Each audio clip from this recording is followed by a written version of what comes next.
Saudi Arabia in the past few years, let's say the past 5 years, has been dealing with a very high oil price, which is really good for them. As an oil exporting nation, they make a ton of surplus cash when oil price is high. And they've been using that to buy sports teams, build crazy mega projects like the Line and that giant fucking square, invest in tech companies, buying esports. They've been, they've been flush with cash. And most of these things they've been buying are bad. Like, they're not economical.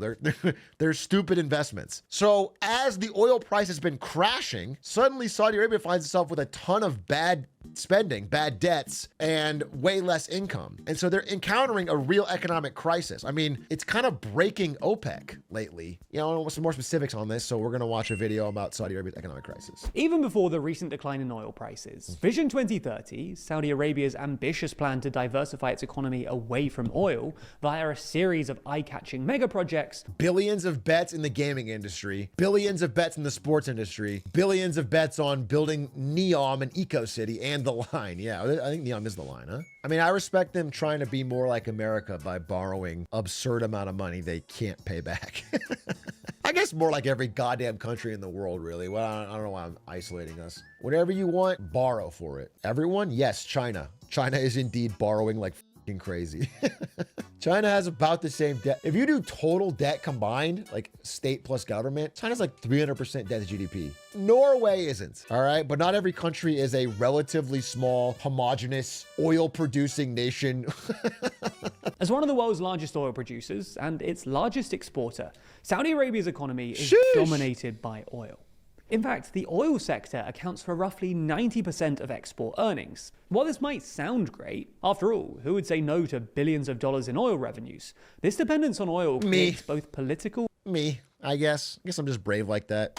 I'd say nah, it's not about the money for me. I would still drill the oil, pump the oil, and sell the oil. I just wouldn't do it for the money. I still want everyone to use oil. I just don't want to make any money off it. I think I do it for the love of the game. It's the happiness of drilling. Politically, it's a problem because oil alone just can't provide enough jobs to keep the growing Saudi population employed, and creates a vast inequality between those in oil and non-oil sectors. Right. So in order to keep the unemployment rate down to politically palatable levels, the government has to basically make up jobs, which is why something like 2/3 of working Saudis are employed by the public sector. And it just won't be... What percentage of Norway is public versus private? I'm interested, because I feel like Norway is almost the same thing. I feel like Norway makes a fuck ton of money off natural resources, and then everyone has a job with the government. They are the OECD country with the largest share of public employment. It is 31%. The average of other OECD countries is 18%. All right, so it's not a majority, but it's a lot. It's a lot. A third of all jobs are government funded, which is provided by oil. To give you a sense of quite how volatile prices have been in recent decades, consider that between 2007 and 2011, oil prices doubled, halved, then doubled again, before plummeting to unprecedented lows in 2014 and... Dude, oil is the original crypto, dude. It's a fun ride. We should all be buying barrels, dude, to make some real fucking cash. We should be hodling. The kingdom's de facto leader, Crown Prince Mohammed bin Salman, announced Vision 2030, an ambitious plan to reduce the kingdom's dependence on oil by developing its non-oil economy. Dude, it's so funny. Maybe he's going to say this. I shouldn't say it, but I want to say it in a funny way.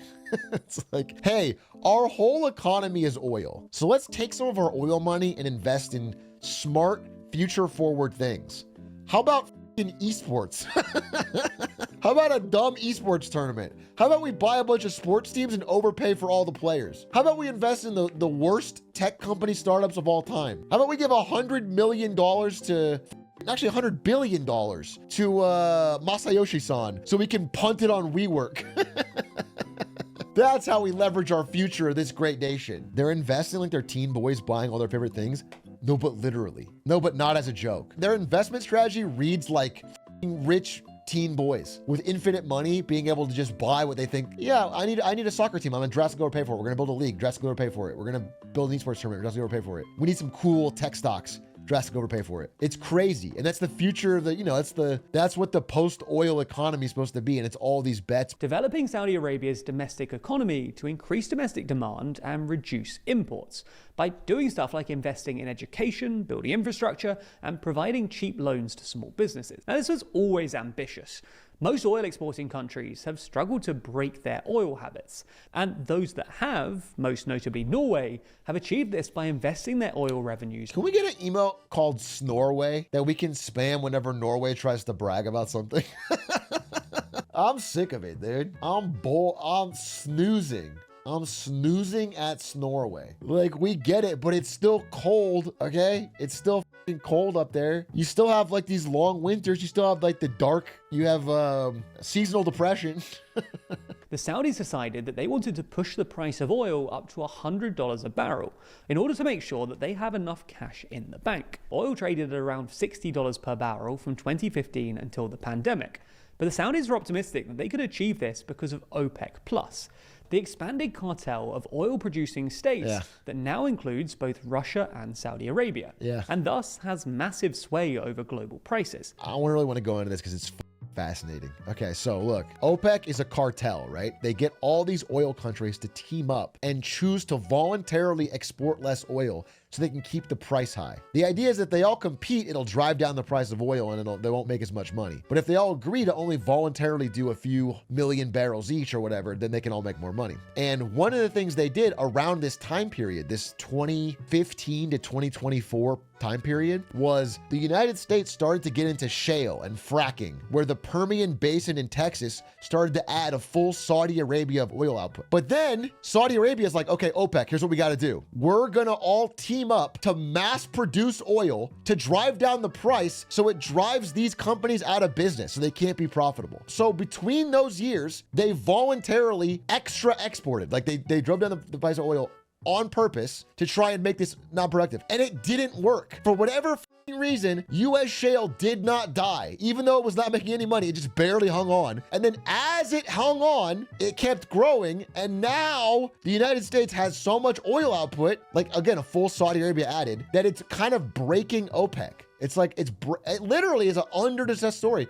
Because it mostly happened, like the real breaking happened, this happened over many presidents, but the result of it happened during Biden, and Biden did not want to talk about his victories in the oil market or like how much oil we were pumping, because it's not a Democrat talking point. So it's under discussed, but it is a big deal that like OPEC's power has been dramatically reduced since COVID, largely because of advances in things like shale and fracking, and because some of these OPEC member states have gotten antsy and started to like skirt the rules a little bit of the cartel. But it was also because the Biden administration started releasing oil from the US's strategic petroleum reserve when prices got too high. Angola actually quit the cartel last year, and it's become clear that some of its members, most notably Iraq, Kazakhstan, and the UAE, were pumping more oil than they were supposed to. Yeah, they were cheating. Oh, that's great. Yeah, perfect example. So again, as the cartel started trying to control prices by telling people what they could pump, and it wasn't working, they got desperate. And so all these OPEC Plus members started being like, okay, we're going to sneakily, because everybody has their own individual incentive. If they're like, hey, everybody, we're not going to pump oil to make the price up, but then you secretly do, you make a huge profit. So everybody at OPEC has an incentive to cheat the system of OPEC while hoping everybody else follows the rules. And it's actually been kind of like breaking down because of they have lost their control over. It's very interesting. Like, this whole story is very interesting. And the all-important break-even price, i.e. the price that oil is required to be for the Saudis to balance their budget, to rise to about $110 per barrel. This is why the recent crash in oil prices, which have now fallen to around $60 per barrel, looks so tough for the kingdom. Yeah. The immediate cause of the crash was Trump's Liberation Day, which dampened demand forecasts. But it's been exacerbated by the fact that the Saudis have By the way, also worth saying, this crash in oil prices directly harms Russia. It makes Russia and their, aggression in Ukraine much harder to sustain. So much of what funds the Russian war machine is higher priced oil. In fact, I saw an extremely convincing mathematical argument that showed that one of the worst things we did to hurt Russia was sanction their oil right around here. Because all that did was drive up the price of oil, which they then sold on the black market or to China. and made more money anyway. And in fact, you could make the argument that the best way to hurt Russia in the war would be to have US ships escort Russian tankers to their destination to basically help them sell as much oil as they want. Because it literally would actually drive down the price of oil on the open market and hurt their ability to fund their fund. It's like, the way this whole thing works is just very interesting. The way commerce plays out, the way sanctions play out is very interesting, especially if some country as big as Russia has a buyer like China or India. Like, you can sanction a small country for sure on oil if you have enough market power, but a big one, you really can't. They will always find a buyer. And so it actually was weird how it ended up driving it up. Anyway, now that that's kind of changing and the oil price is crashing, it's hurting all the oil-based economies. If prices stay here, Goldman Sachs estimates that the kingdom will run a $67 billion budget deficit this year. That's nothing. Well over double. Just to be clear, we do that in a day. Get on our level, Saudi Arabia. That's not even, we do that in a day. GG, Saudi's gonna have to sell Ronaldo back. Bro, not even a joke. This oil price keeps falling. The soccer team's not holding up, dude. Price does not make sense. No, but I mean, if you knew that, if you could figure out what OPEC is planning next to try and get oil prices up, that's fascinating. I want to read more about it. I would love to know who's got speculation on that, because it underpins a lot of other things. Like, again, some of what Iran does with funding other organizations is trying to cause chaos that drives the oil price up, because that's where all their money comes from. Wouldn't the Crown Prince of Saudi know? Just DM him. Yeah, I'll DM MBS. I think Aiden knows him. It's crazy because there's so many things they could have invested in, and I feel like they picked the dumbest ones. So it feels like a real squandering of a moment where they were printing money hands over fists.